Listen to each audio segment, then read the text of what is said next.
आज के प्रवचन का विषय है आत्मनिरीक्षण की शक्ति। इस विषय पर हम विचार करते हैं। प्यारे भाइयों और बहनों, मनुष्य का सबसे बड़ा शत्रु बाहर नहीं, भीतर बैठा होता है। हम अक्सर दूसरों की गलतियां गिनते हैं, पर अपनी त्रुटियों को छिपाने का प्रयत्न करते हैं। यही कारण है कि वेद शास्त्र हमें बार बार कहते हैं, कृतं स्मर, अर्थात अपने किए हुए कर्मों का स्मरण करो, याद करो। जो व्यक्ति नित्य आत्मनिरीक्षण करता है, वही अपने जीवन को ऊंचाइयों पर ले जाता है। दोष छिपाने से दोष कभी समाप्त नहीं होते। जो मनुष्य अपने दोषों को स्वीकार करता है, वही उसे सुधारने की क्षमता रखता है। दुनिया की नजरों से आप छिप सकते हैं, लेकिन ईश्वर की नजरों से नहीं।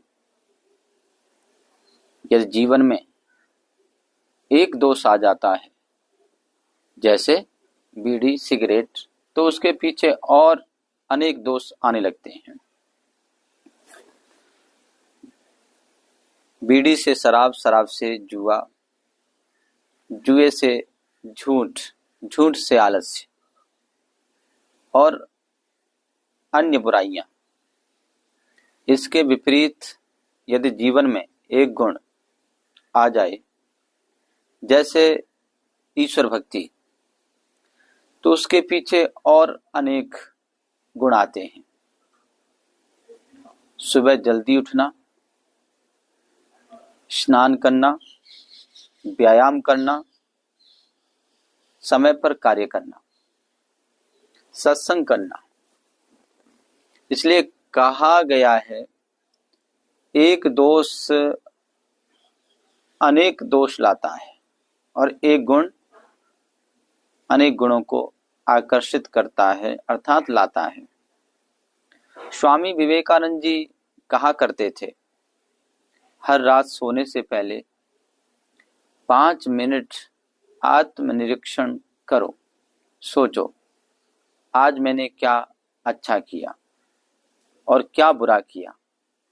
यदि बुरा किया है तो संकल्प लो कि कल से वह गलती नहीं होगी,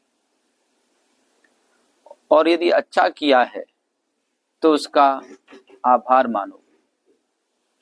वे कहते थे, जो व्यक्ति नित्य आत्मनिरीक्षण करता है, उसका चरित्र कभी नीचे नहीं गिरता। दूसरी कथा एक राजा और आईने की है। राजा के पास बड़ा सुंदर दर्पण था। वह रोज सुबह उसमें चेहरा देखता था। एक दिन उसने सोचा, चेहरा तो मैं रोज देख लेता हूं, पर अपने हृदय का आईना कब देखूंगा। तब से उसने निश्चय किया कि रात को सोने से पहले स्वयं से प्रश्न करेगा, आज मैंने प्रजा के लिए क्या किया। कहीं कठोर वचन तो नहीं कहे, क्या मैंने न्याय किया। यही आत्मनिरीक्षण उसे एक आदर्श शासक बना गया। मित्रों, जीवन में आत्मनिरीक्षण से बढ़कर कोई साधना नहीं। धन, यश, पद सब यही रह जाएगा, परंतु हमारे कर्म और संस्कार ही अगले जन्म तक साथ जाएंगे।